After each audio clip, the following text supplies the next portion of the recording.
10:30 de la mañana, estamos compartiendo esto que es Todas las Voces, este encuentro de los sábados en la radio para compartir temas de actualidad hasta la hora 12:30.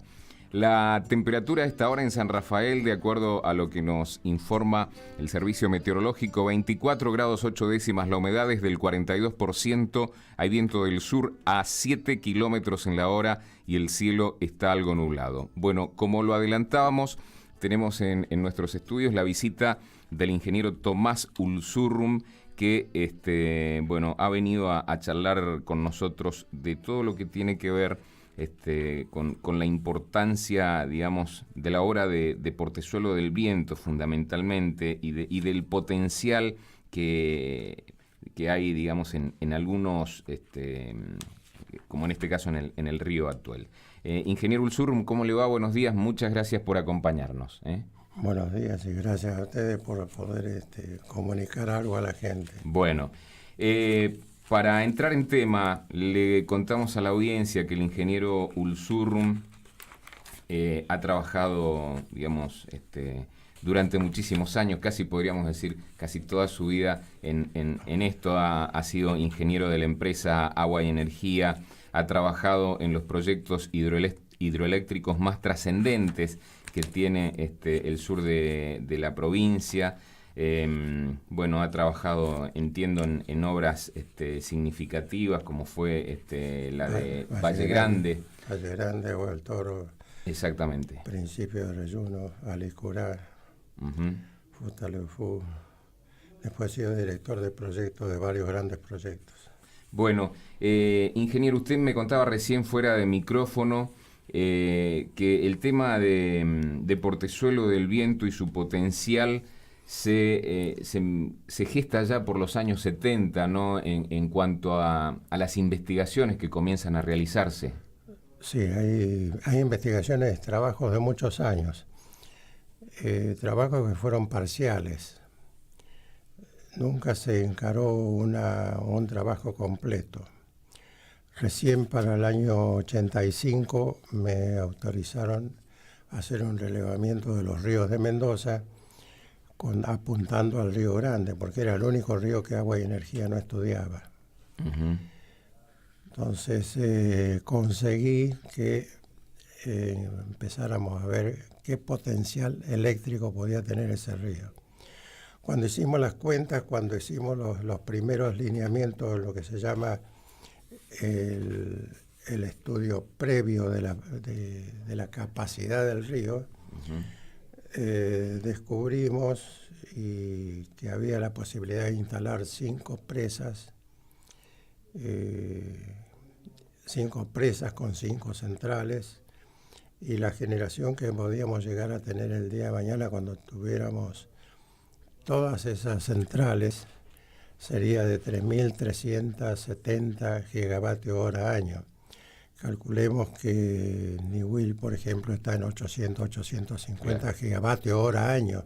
Es decir, a ver, nos vamos a detener un segundo en este punto porque es sumamente importante, y para que lo conozca la gente que nos está escuchando. De acuerdo a los estudios que se hicieron en ese año, entonces la capacidad... Varios años. Sí, por supuesto. La capacidad que tiene el Río Grande da para generar 5 presas. 5 presas que darían la energía de 4 Niwiles, más o menos, al año. Sí, fácilmente. Porque si dice que Niwil... Poco más de 4 veces. Portezuelo del Viento solamente da más que los Niwiles. Pero hay capacidad para generar 4 presas más. Claro, pasa Agua y Energía, entonces empezamos los estudios, fue designado director de proyecto, y con los equipos de Agua y Energía empezamos a estudiar los 5 lugares. O sea, la salida de Valle Hermoso, después la salida de Valle Noble, después Portezuelo del Viento, Arroyo del Seguro, Portezuelo del Viento y Bardas Blancas. Porque la última presa estaría a 2 kilómetros del puente de Bardas Blancas. Con eso tendríamos las 5 centrales. Y de ahí también fue cuando planteé que lo mejor para, si se podía hacer el trasvase, porque es una cosa muy dudosa, de mucho costo, no sabemos cuánto es, qué es lo que se puede hacer, hay que hacer muchos estudios. Y no en 10 meses ni en 8 meses como suelen llamar a licitación. Estos son estudios que llevan tiempo, hay que recorrer el terreno, no se puede hacer una visita de un día. Y definir una obra en... Por más genio de ingeniero que sea uno, no hay que caminar el terreno. Seguro. Entonces, el trasvase no se ha hecho ningún estudio desde el año 75. Salvo nosotros tenemos varios estudios en el Río Grande, pero de lo que es trasvase es un tema muy difícil, que puede ser sumamente caro y que además hoy en el mundo no son aconsejados por los entes internacionales de constructores de presas, ¿no? Uh-huh. Han traído muchos problemas ecológicos los trasvases. Los trasvases. Así es. Y no es una cosa fácil, porque hay que ver que uno tiene que estudiar desde el Río Grande hasta el Río Diamante, después el desarrollo del Río Diamante, uh-huh, después a través del Cañón del Atuel y después hasta llegar a las zonas de riego. Porque ya solamente para hacer el trasvase al Atuel es una inversión sumamente grande. Seguro. Y que hay que analizar por dónde se puede hacer y cuál es la solución más económica. Uh-huh. Nada de eso se ha hecho. Todos hablamos del trasvase, pero nadie tiene idea de lo que puede ser y si realmente es práctico. Y si realmente cuál es el producto que puede, justificar semejante inversión. Hoy ¿qué instituciones o qué reparticiones deberían ser las encargadas de hacer estos estudios? ¿Tenemos nosotros en el Estado Nacional reparticiones con la capacidad para realizar estos estudios o habría que hacer como se hace, digamos, en los últimos tiempos, la contratación de consultoras que definan esto? Sí, por supuesto, hay que hacerlo con consultoras, pero tiene que haber un ente del gobierno que sea el que haga las contrataciones y que prepare los pliegos debidamente, porque esto no es una cosa muy sencilla. Es una cosa muy importante y hacer, incluso llegado el momento en que se pudiera hacer, hay que ver cuáles son las obras que se pueden hacer, porque es muy bonito dibujar en un mapa, acá hacemos esto, acá una central acá podemos hacer acá.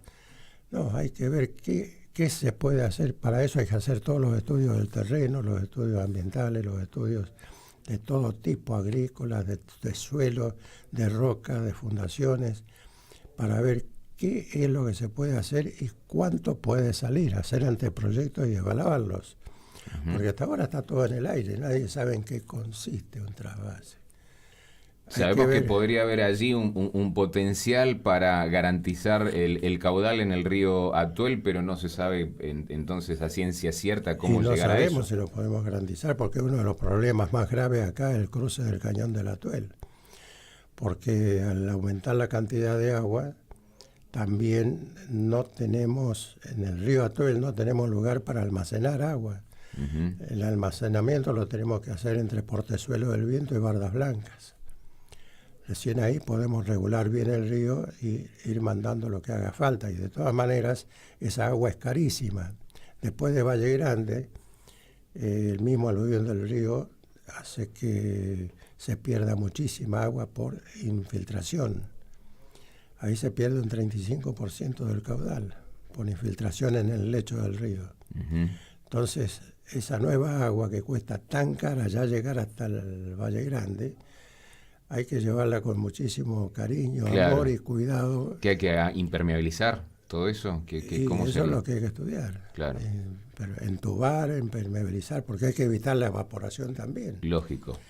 Es agua muy cara y después cuando llegue a las zonas de riego, en principio está pensado para las nuevas zonas de riego, no para las actuales. Uh-huh. Eso es el acuerdo con las 5 provincias. Esto es el COIRCO. El COIRCO. El COIRCO ha participado y ha estado al tanto de todo lo que hacíamos nosotros. Yo trabajaba con un equipo haciendo la inspección de las consultoras. Ese equipo estaba formado en su mayor parte por ex agentes de Agua y Energía, que ha sido la gran formadora especialistas en estos temas, ¿no? Ujú. ¿Todos esos equipos desaparecieron después? Y están trabajando en consultoras. Ujú. Ya no dependen más del Estado, digamos. No, Trabajan no, en no, forma no, privada. no, El no. Estado no tiene más No, equipos. privatizaron agua y energía de un día para el otro. Yo estaba en plena campaña en el Río Grande, tenía gente trabajando en los 5 lugares, habíamos armado todo un campamento grande en Las Loicas y hacíamos todos los lugares, desde Valle Hermoso hasta Bardas Blancas. Pero estábamos haciendo estudios en serio, porque hay muchas consultoras que han pasado, pero no han hecho todas las investigaciones. Me imagino. No se han hecho investigaciones. Claro. Lo primero que hicimos cuando se licitó en el 2008, que empezamos el proyecto de Portezuelo del Viento, fue juntar toda la documentación que se venía haciendo de hace años. Habían trabajado en algunas cosas, pero no teníamos una organización completa en el sentido de ver los antecedentes, evaluarlos, clasificarlos. Este sirve, este no sirve, que fue lo primero que se hizo. Es un trabajo que hay que ver la cantidad de papeles que se habían juntado en los archivos de la provincia, Ujú. y que muchos provenían de agua y energía de cuando la privatizaron.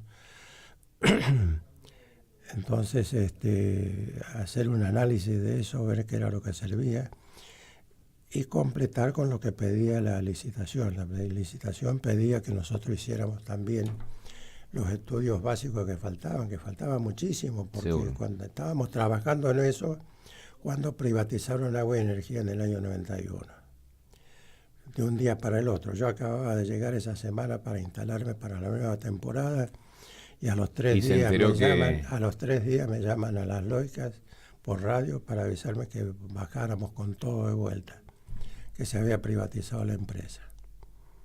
Estábamos trabajando en todos los frentes, Ujú.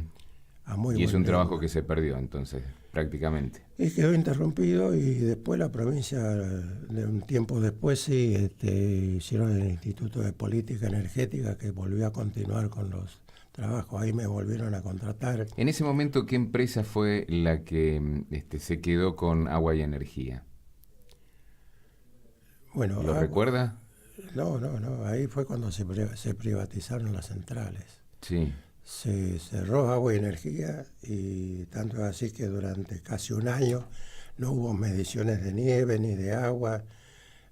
Todo el servicio meteorológico de agua y energía suspendió sus actividades, las cerraron así totalmente.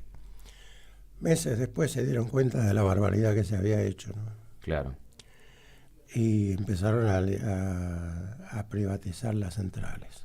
Ujú. Bueno, Hoy usted, ¿cómo evalúa que se está encarando esto de Portezuelo, que en los últimos días ha tenido el respaldo a través de un fallo inclusive de la Corte Suprema, para que se siga avanzando en la construcción de esto, o en el sí, porque proyecto, le mejor aclaro dicho? que nosotros terminamos en abril del 2014, terminamos con el anteproyecto de la línea de transmisión. Ujú.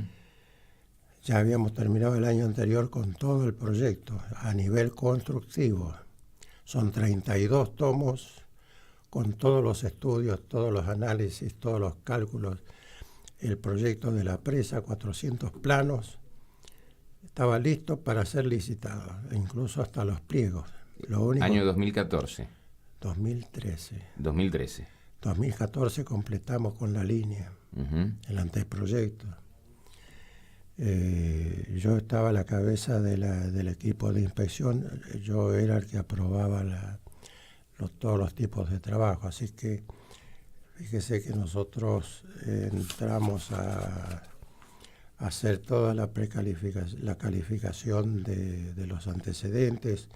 Después empezamos a trabajar en los estudios básicos.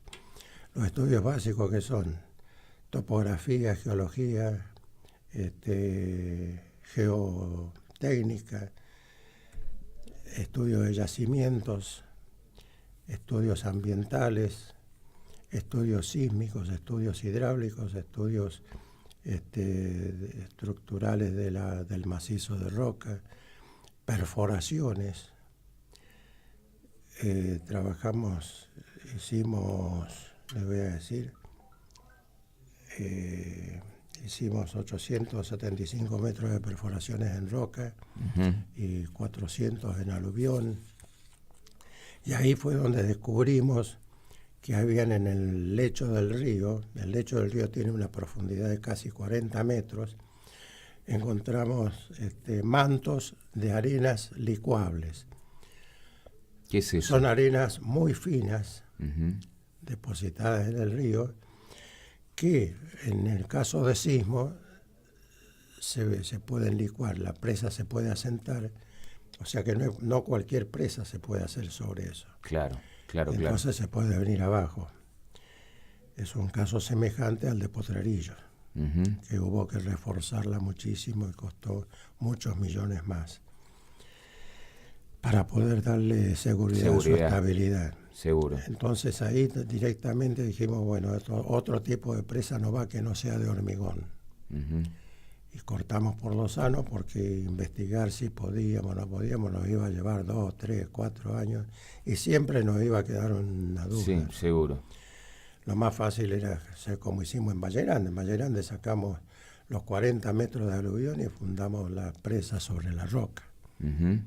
Y acá había que hacer lo mismo directamente. Y yo dije, no, la única solución acá es para poder avanzar, porque cada año que se pierde es un año de generación. Sí, lógico. Y después de tener todo el proyecto hemos perdido 4 años. Claro. ¿Ese proyecto está terminado? ¿Está listo entonces para...? El proyecto está listo y es el que se va a hacer. Lo hicieron revisar, hicieron hacer las perforaciones de nuevo. Considero que ahí se gastó una plata inútilmente, porque nosotros habíamos trabajado concienzudamente 6 años. Claro. O sea, el proyecto no se hizo en un día ni en 10 meses. Hoy en día siempre los gobiernos quieren tener en 10, 12 meses listo para la próxima elección un proyecto. Eso no es posible. Eso es una barbaridad. Claro. Técnicamente es una barbaridad. Lleva mucho más tiempo el trabajo a conciencia de... Y no, que hay que caminar todos los cerros, hay que ver todos los problemas. Y todos los días uno va descubriendo algo. Hay que ver la metodología de trabajo, planificar todos los accesos, cómo se va a hacer, cómo se va a desviar la ruta para poder trabajar sin que el público pueda seguir a Chile sin pasar por la zona de obra, que puede ser riesgosa, ¿no? Entonces, ¿Y usted, cuáles son, digamos, las expectativas reales, conociendo este proyecto bien de adentro, conociendo el contexto en el que se desarrolla todo este proyecto, me imagino que con todas estas cuestiones burocráticas, además que tienen este tipo de proyectos? ¿Cuáles son las expectativas en cuanto a la construcción de la obra? Bueno, está todo previsto. Nosotros cuando hacemos las especificaciones técnicas tenemos en cuenta todos los factores que se necesitan para poder hacer el desarrollo de la obra, desde todo punto de vista. Cómo se van a hacer las excavaciones, cómo hay que desviar el río, o sea, ubicar las principales partes de la obra, o sea, la presa propiamente dicho, la obra de desvío del río para poder trabajar en seco, la obra por donde se va a ubicar la central. Pasa también que el Río Grande, de las Loicas para arriba, tiene mayor pendiente.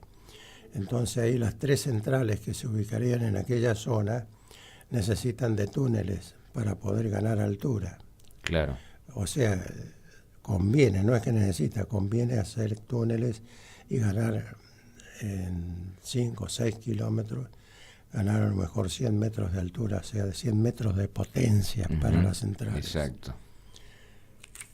Así que en cambio, ya cuando se llega a Portezuelo del Viento, la pendiente del río es muy suave.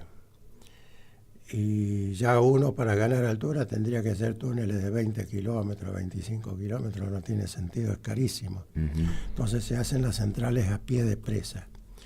Portezuelo tiene la central ahí ubicada a 150 metros aguas abajo de la presa. O sea que tiene la toma, un túnel de caída y la central. Exacto. ¿Qué potencia generaría Portezuelo, nos decía? Casi 900 gigavatios hora año. Un poquito más que Niwil. Un poquito más que todos los niwiles. Que todos los niwiles, por supuesto. Sí, sí. Pero hay mayor potencial, digamos, ¿y cree que se puede seguir después con el resto de las presas hacia arriba? Y se tendría que haber seguido todos estos años con los estudios. Hay que hacer los estudios. Si los estudios no se pueden hacer anteproyectos. Porque hacemos un anteproyecto, le hago una presa de hormigón y resulta que después las características del terreno me dicen que no es para eso. Claro. Porque cada lugar tiene, de acuerdo a la conformación del terreno, de las rocas, del ambiente, del estrechamiento del río o no estrechamiento del río, de la profundidad de los aluviones, van definiendo un tipo de presa, o dos o tres que son los posibles. Sí, sí. Y sobre eso hay que trabajar en la evaluación para utilizar la que resulte más económica y de mayor producción.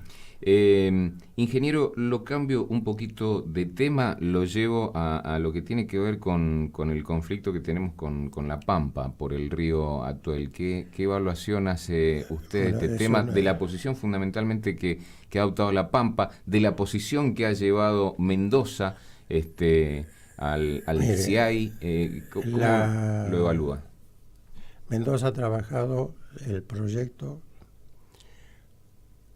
prácticamente con la presencia constante del COIRCO, con representantes de los 5, reuniones varias veces al año, poniéndolos al tanto de lo que se hace y todo eso. Lo más importante para ellos es los caudales de mínima, los caudales de máxima, cómo se respetan la calidad del agua, o sea que no lleve muchas sales, si afectan, al contrario, el Portezuelo del Viento favorece todo eso. Todas las provincias han estado de acuerdo, inclusive La Pampa tenía sus representantes, y el equipo de La Pampa es un equipo que ha estado de años, cosa que Mendoza no ha hecho. Cada gobierno tenía un representante diferente.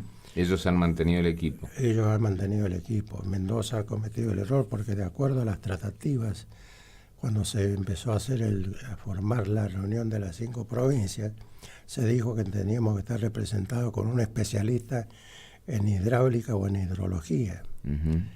Y hemos mandado especialistas generalmente al secretario de Obras Públicas. Muchas veces ha sido un agrimensor, qué sé yo, pero no son especialistas en el tema. En hidráulica, exacto. Quiere decir que La Pampa ha participado de todo esto, y siguiendo todas las normas fijadas en el convenio con las 5 provincias. Hemos respetado rigurosamente.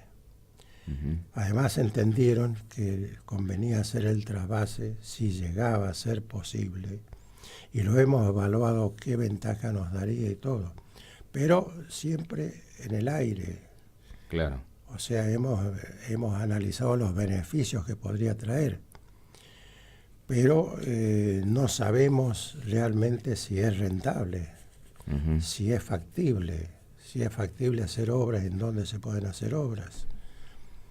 O sea que los políticos lo han aprovechado siempre para hablar del trabajo, bla, alentar a la gente inútilmente, porque llegado el caso que se pudiera hacer el trasvase, lleva años.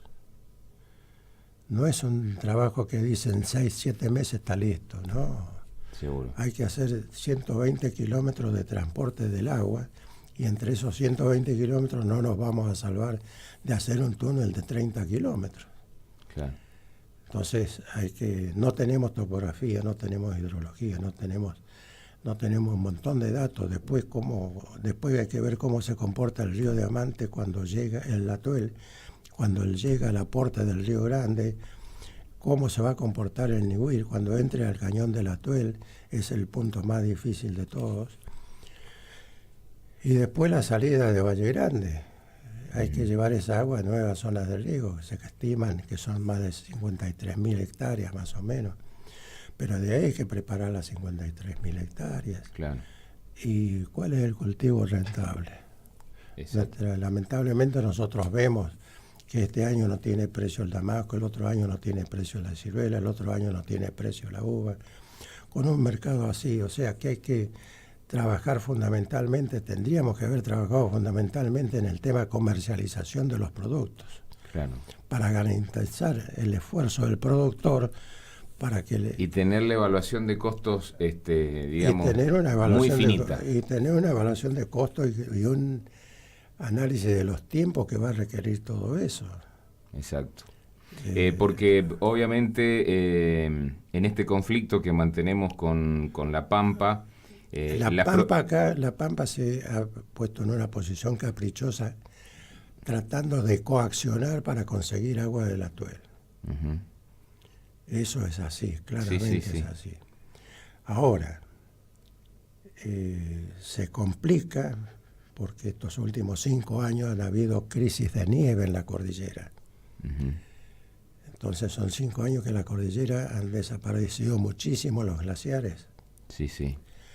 Queda muy poco. Entonces están trabajando la cordillera realmente con la nieve que cae. La nieve que cae este año, por ejemplo, ha sido un 20% menor que la que ha caído en promedio. Digamos del promedio de una de las nevadas de cordillera. Nuestros ríos son de régimen nival, o sea que fundamentalmente tienen el agua por la nieve que cae durante el invierno en la cordillera. Exactamente. Y por eso nuestros ríos, y acá tenemos la gran ventaja de tener el Atuel y el Diamante con un dique de cabecera, que es el que almacena el agua del deshielo. El río sigue corriendo siempre, pero esa agua que llega se puede ir almacenando y tener una reserva más grande, por ejemplo, en el dique cabecera, en este caso el Nihuil, uh-huh. que entre paréntesis ese es un problema gravísimo que hay que solucionar urgentemente porque se ha manejado mal los embalses de Nihuil y Valle Grande. El embalse de Nihuil tiene que juntar el agua del deshielo y va pasando lo mismo por las centrales. Y durante el invierno el embalse de Valle Grande, que tendría que estar más bajo, sí. se empezaría a llenar con el agua de las centrales y puede y siempre se hizo así, ¿no? Puede tener solamente 2 cortes como eran en junio y julio. 2 semanas o 10 días, uno en cada mes para hacer la limpieza de los canales. Exacto. Ahora yo veo que esto es un lío realmente, cortan ahora, cortan allá. Y sin embargo el río trae el agua todo el año, no es que uno corta y no pasa nada de agua. O sea, ¿usted cree que se está manejando mal el tema de...? Se ha escrito varias veces sobre eso. Uh-huh. Acá aparentemente se cree que llenando los 2 embalses a la vez tenemos mayor reserva de agua y no es así.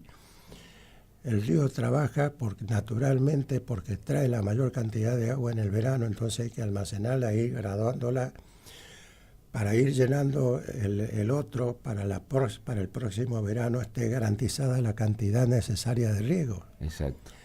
No quiere decir que le cortamos el agua a las centrales, pero sí las centrales, que son todas centrales de punta, tendrían que trabajar de acuerdo a la nieve que hay. O sea, no puede ser que Buenos Aires pida o Córdoba pida energía y allá se la vendemos. Claro, un lindo negocio para el concesionario.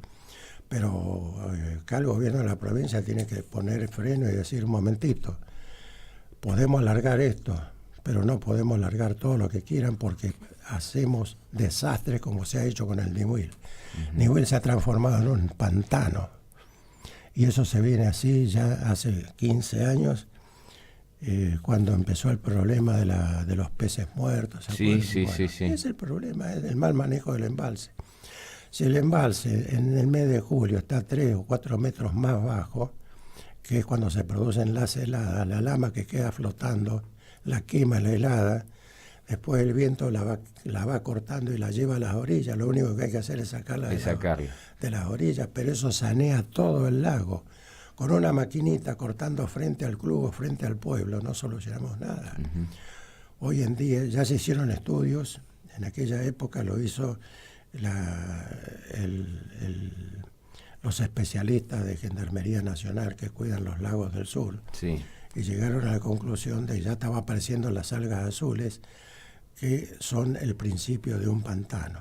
Y las algas azules producen problemas de hepatitis, problemas en el sistema nervioso y problemas en la salud de la gente. Solamente se pueden eliminar con rayos ultravioleta.